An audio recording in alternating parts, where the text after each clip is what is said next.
So, welcome back, my dear students and friends. We have discussed lots of things in our earlier lectures, like environment and its multidimensional nature, natural resources we were discussing. So, among the natural resources, we discussed two things. One is the renewable, and another is the non-renewable resources. So, today we will be discussing about the mineral resources. And mineral resources are among the most important natural resources that determine a country's industrial and economic growth by supplying raw material to the economies primary. So that is the that is the backbone of the development of any country. So this mineral is very important. They are compound naturally produced on earth. They have a clear structure and chemical composition. There are more than 3,000 known minerals, some like gold and diamond. So gold and diamond and are precious, while other like quartz and more ordinary. So whatever, if we are wearing the jewelries like gold and diamond, these all comes under the mineral. And for the construction, we are using iron and all. So this is all minerals. So without minerals, we cannot build or sustain. So any country which is economically very strong, the reason is because of the mineral resources. The more and more mineral resources you have, the more and more strong you are. So today we'll be discussing about the minerals, and we know that determines a country's industrial and economic growth. So there are two type of minerals. Minerals are actually, they are naturally occurring substance. Most are inorganic solids, apart from liquid mercury and a few organic minerals, and defined by their chemical composition and crystal structure. And ore is different from the mineral. So this picture is showing the minerals, while an ore is a mineral or combination of mineral from which a useful substance such as metal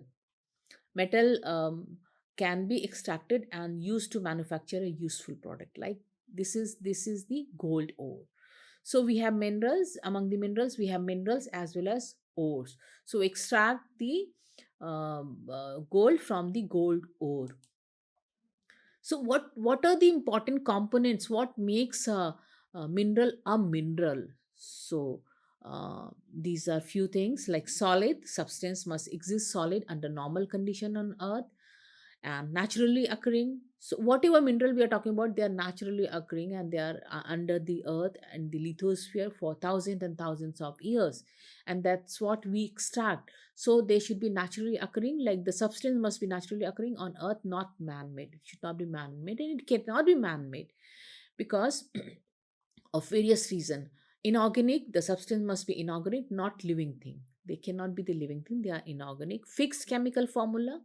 Every mineral have got the fixed chemical formula. The substance must have fixed chemical formula made of specific elements. Specific atomic arrangement. The atoms that make up the substance must be arranged in an orderly structure. So these are the things which makes a mineral a mineral. And then there are two major classification: metallic and non-metallic mineral. Among the non-metallic mineral, we have energy minerals also. So metallic minerals, the name itself suggests what are the metallic minerals. They are the metal that are hard and conduct electricity and heat with characteristic of luster or shine. Such metals are called metallic minerals. For example, silver, chromium, tin, nickel, copper, iron, lead, aluminum, gold, and zinc. So these are the metallic minerals. These are the metals. The others are the non-metallic minerals. Non-metallic minerals are minerals that do not contain any metal. Some examples of non-metallic minerals are limestone, mica, gypsum, coal, dolomite, phosphate, salt, and granite. Mineral fuels like coal and petroleum are also non-metallic minerals, but they have been classified in different, like energy mineral. They are being called energy mineral. Energy minerals are coal, petroleum, and natural gases. So whatever we are getting from the ground, from the underground, are they are naturally occurring, they are not man-made, and they are there for thousands of years, and we extract, that is called the mineral. There are different process of extracting mineral, and we have to find out how, where, and how much mineral is available. So we have already discussed there are three kind of minerals: metallic, non-metallic, and energy mineral. Non-metallic is mica, salt, potash, sulfur, granite, limestone. These are the non-metallic, and energy mineral are coal, petroleum, and the natural gases. While metallic minerals are ferrous, non-ferrous, and precious. Minerals that contain iron are called ferrous mineral. For example, ferrous mineral is chromite, iron ore, and manganese. These are the ferrous minerals. Minerals that do not have the iron are called non-ferrous minerals. Examples of non-ferrous minerals are lead, silver, gold, and copper. So these are the examples of the. So we have three categories: ferrous, non-ferrous, and precious. Okay, so ferrous means with the iron, and non-ferrous means without the iron. And then we have precious like gold, silver, and platinum.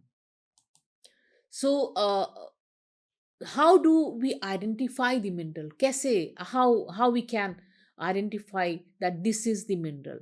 So we can identify the mineral on the basis of the color, luster, streak, cleavages, or fractures, and hardness. So these are the criteria. On the basis of these criteria, we identify mineral as a mineral. So, like color, gravity, air, and water can alter the color of minerals.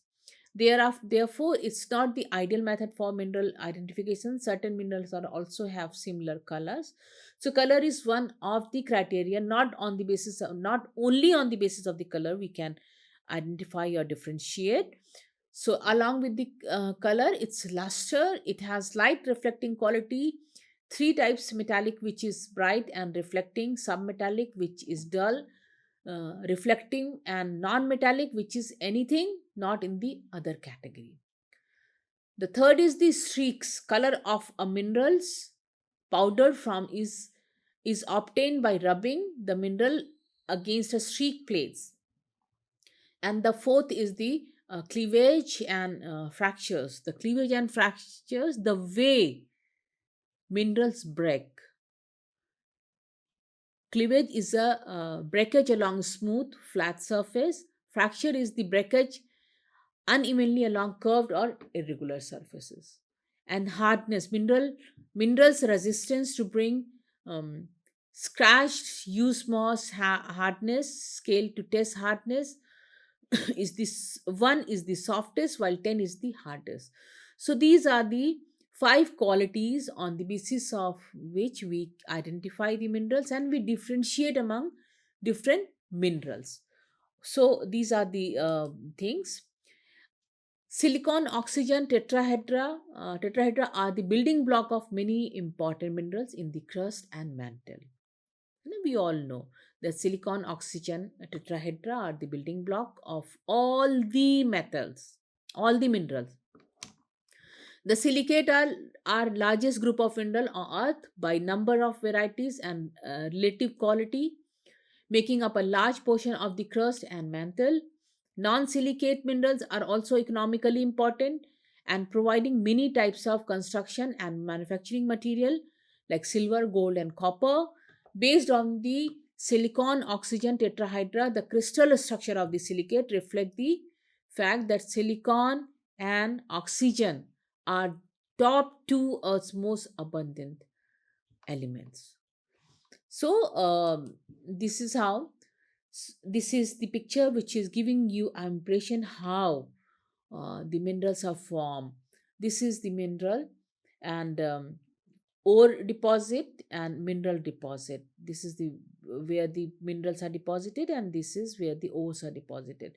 So India is very rich in mineral. India produces around 87 minerals, which include 4 fuel, 10 metallic, 47 non-metallic, and 3 atomic, and 23 minor minerals.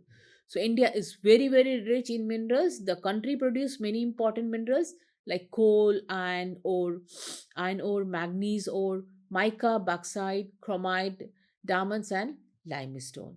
So in India is contributing a lot in the uh, for the minerals. We are very very rich in the minerals, and that is why we are very strong. So what is the use? We are talking about the minerals and all. So what is the use of minerals? The jewelry we wear, and there's something in the aeroplane is being made by the minerals. So this is the use of the mineral. Develop of industrial plant and machinery, generation of energy like coal, lignite, uranium. This is the uses. And construction, housing, settlement. If we are making a house, whatever material we are using is are different form of the minerals. Defense equipment, weapons, armament, and transportation means communication, telephonic wire, cables. We are using copper wiring in all the electric wiring in every house. So that is best, that is better than aluminium. So we have communication like telephone wire, cable, electronic devices. We also use mineral for the medicinal system, particularly in Ayurvedic system, using lots of minerals. And formation of alloy of various purposes, phosphorite. Agriculture as fertilizer, we are using lots of mineral for as a fertilizer. Seed dressings and fungicides like zinab containing zinc, maheb containing manganese, etc. These are the pesticides. And jewelry like gold, silver, platinum, diamond. These are the uses. These are the uses and different type of the minerals. So this map is showing the distribution of minerals resources in India. This area is a very large resource for the minerals, and most reserve coal, metallic minerals, mica, many non-metallic minerals are found here. And petroleum reserves on this side, this is showing the petroleum reserves. This is the non-ferrous minerals. This area is rich in the non-ferrous minerals. And this is again petroleum reserves on western sedimentary flank of. So this the India is very very rich in the minerals. So mineral, there are many mineral resources. For your copper, quantity is mineral name is fire clay, and we have copper, we have limestone, we have manganese, lead, zinc, bauxite, chromite, asbestos, pyrite, gold, diamond, silver, phosphor, salt. So and this is the metric ton. This data is in the metric ton. This is the quantity we have in India, and these are the different kind of minerals we have in India. Fire clay, silicon, canite, satellite, dolomite, mica, gypsum, iron, lignite, magnetite, seliminite, brass. So these are the minerals we have in India, and these are the quantity in cubic metric tons. So these are the mineral resources in India. This data has been taken from the Ministry of Ministry of Mineral, Government of India website, and this is giving the ranking, contribution and ranks of India in world petroleum of principal mineral and metals. So there are two tables. One is showing the metallic minerals. We have this metric ton minerals: bauxite, chromite, iron, manganese, ore. And we for bauxite we stand sixth. The world at India's rank in the world order is sixth. Fourth for iron ore we are fourth largest. We rank fourth, and manganese we rank five. So these are the ranks, and contributing, this is the percentage contributing. And the second table is showing the metals. Aluminium, we are third. We are ranking third in the world. Copper, seventh. Steel, second. Lead, third. And zinc, again third. This is the rank we have. So we are very, very rich in the mineral resources. And this data has been taken from the Ministry of Mineral website. This is updated data. So now we have table which is showing major reserves and important uses of some of the major metal in the world. Okay, in the world, like aluminium. So major reserves are the Australia, Guinea, Jamaica. Packaging, aluminium is for the packaging food items, transportation, utensils, electronics, and chromium is the CIS, South Africa. CIS stand for the Commonwealth um, of Independent State, that is 12 Republic of former USSR. They are called CIS. So chromium is major resource in CIS and South Africa for making high strength steel alloy in textile tanning industry. So copper, USA, Canada, CIS, Chile, Zambia are rich in this resource. Iron, CIS, South America, Canada, USA, and lead, North America, USA, manganese, South Africa, CIS, Brazil, platinum, South Africa, CIS, gold, South Africa, and silver, Canada, South Africa, Mexico, nickel, CIS, Canada, new. So these are the major reserves and important uses of some of the major metals.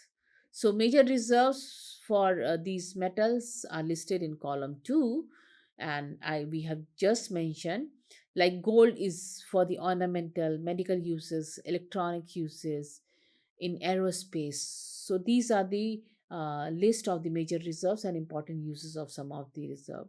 Major uses of some non-metallic minerals. Non-metallic minerals are the silicate minerals, sand and gravel for construction, bricks, paving, etc. Limestone, uses of concrete building stone used in agriculture for neutralizing acid soil, used in cemetery industry. Gypsum used in plaster wall board in agriculture, and potash is used in fertilizer if they are used in the fertilizer, and sulfur pyrite used in medicine, car battery industry.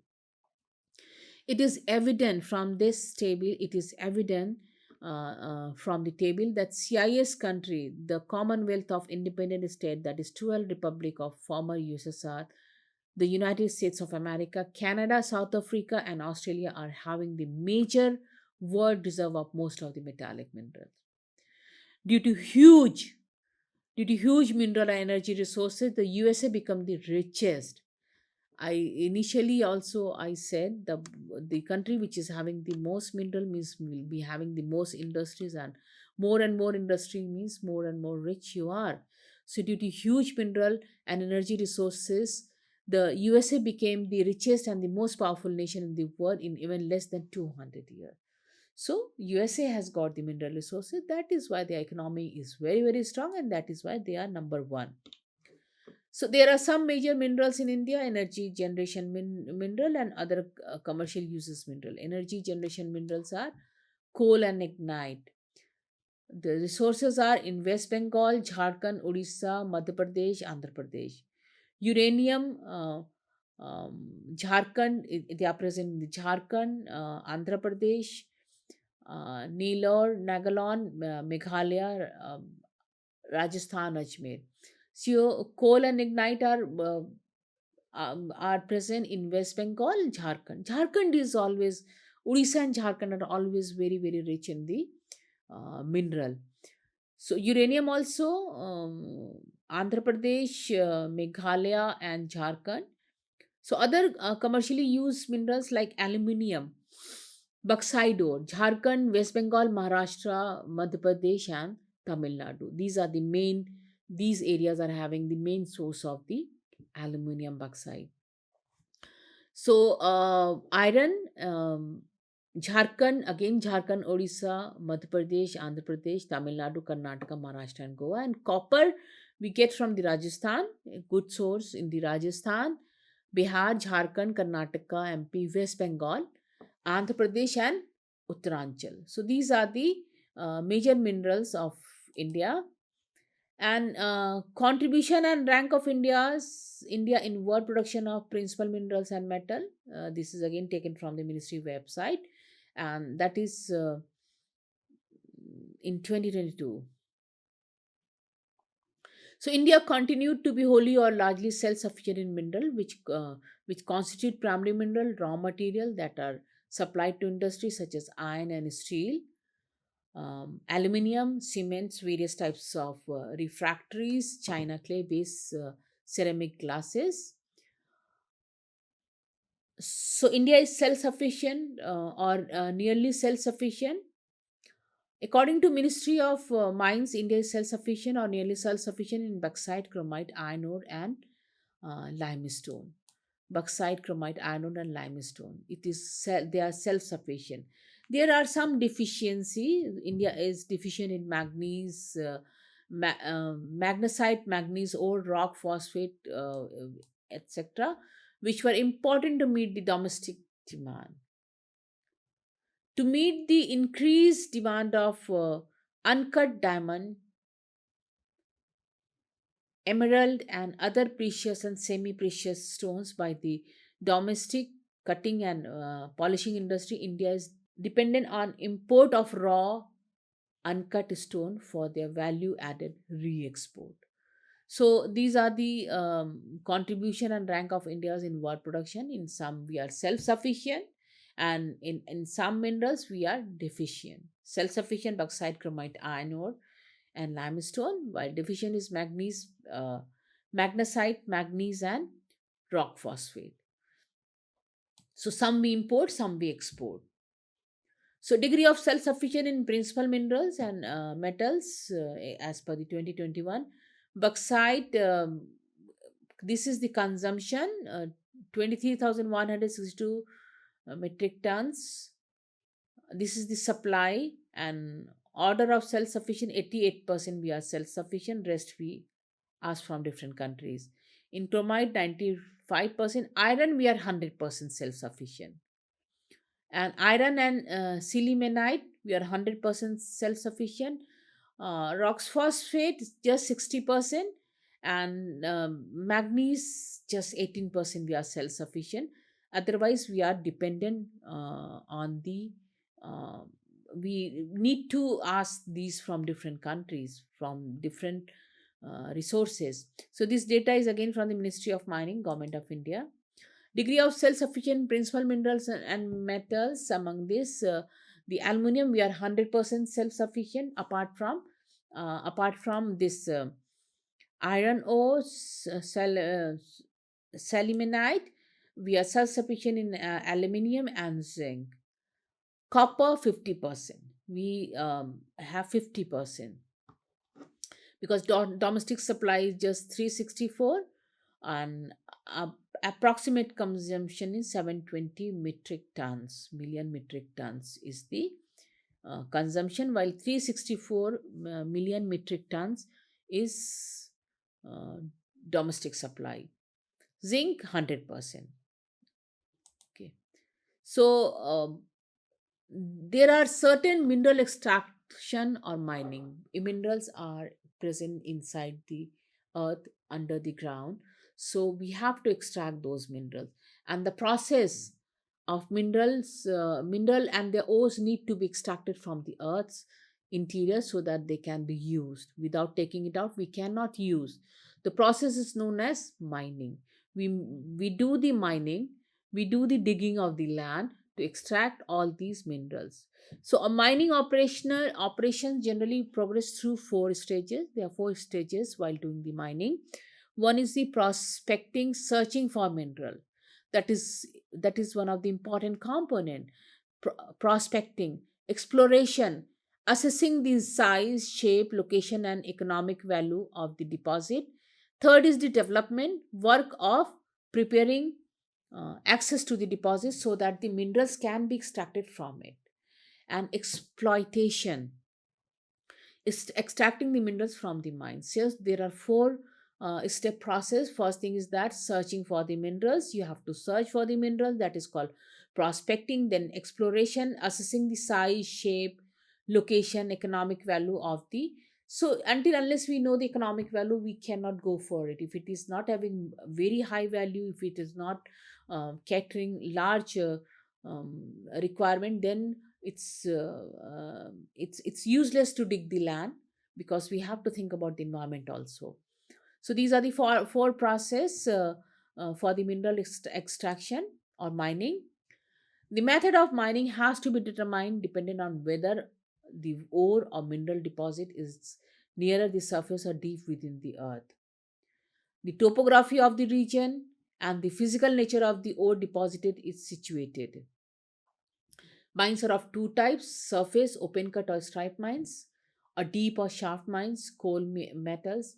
Non malleferous is minerals are all mined different depending on the above criteria. So we have surface or deep or shaft mines, coal metals. Non metalliferous minerals are all mined differently depending on the above criteria. So the method chosen for mining will ultimately depend on how maximum yield may be obtained under existing conditions at a minimum cost with the least danger in the mining personnel, because mining is not an easy job. It's a very dangerous. We have to dig the land, we have to go inside, and various incidents we are hearing that so young child was falling in that mine. So we have to be very careful. So most mineral need to be processed before they become usable. Thus, technology is dependent on both the presence of resources and the energy necessary to make them usable mineral. When we are talking about the mining, we are when we are talking about the extracting, the mine safety is one of the very important component. We have to think about the mining safety. So mine safety is mining is a hazardous occupation, like you have to do the bombarding, underground explosive you have to use, so you have to remove the people. So these things we know and we have seen in many pictures how mining works. You have to place the wires and this blasting material so that we can do this. So mining is a hazardous occupation, and the safety of mine workers is an important environmental consideration of the industry. Important. We have to think about the workers, the people who are going inside, the people who are into it, working for this, and they are always exposed to the dust and pollution and polluted water. So all these things we have to think about mining, say under the mines safety. Surface mining is less hazardous than underground mining. Surface mining is definitely, we don't have to walk much for the surface mining, but for the underground, literally we have to go underground, we have to make the hole and then going and then making further. So that is very hazardous. Metal mining is less hazardous than coal mining. In all underground mine, rocks and roof falls, flooding, and inadequate ventilation are the greater hazard. So if the laborers or the people are going inside the mining in the mining site, there should be rocks and roof fall, flooding, and inadequate ventilation are these should be there should be the proper arrangement of all these things, especially ventilation and um, the air to breathe. Large explosions have occurred in coal mine, killing many miners. More miners have suffered from uh, disaster due to the use of explosive in metal mines. So these are the safety we have to think before starting. We have to identify. Now we know how many types of minerals are there, how we can identify the minerals, where we stand if we are talking about the minerals, where we stand in the world, what is the ranking, whether we are self-sufficient or we have to ask from neighboring country or different countries. So the minerals resources are the main in the economic growth of any country. So more the mineral you have, more economically strong you had, and this is the reason why USA is very strong. More but we have to think about the safety of the of all the miners because they are the one who are actually exposed to these. So this is all about the mining safety, and along with all, mining poses several long-term occupational hazard to the miners. They are not only long-term physical this thing, but also the genetic they affect the genetic also in some of the mineral cases. Dust produced during mining operation is injurious to health and causes a lung disease, because if there is dust is producing, we are breathing, and that dust is going with that brain into our body, and because of that many diseases we are having, like black lung or pneumoconiosis. Fumes generated by incomplete dynamic explosion are extremely poisonous, and methane gas emanating from coal strata is hazardous to health, although not poisonous in the concentration usually encountered in mine air. Radiation is a hazard in uranium mines. Yes, radiation is a hazard in uranium mine. Uranium is the safest, but the how to manage the waste is one of the important concern. So this is all about this lecture, and in our next lecture, we'll be discussing about the environmental impact of minerals extraction and uses. So till then, thank you very much. I hope you understand. If you are not, then please go through to my slides and my lecture again and again. So thank you very much. We'll be continuing the same topic, but the environmental impact we'll be discussing. Environmental impact because of the minerals, because of the mining, we'll be discussing in next lecture. So thank you very much and have a great day. Thank you.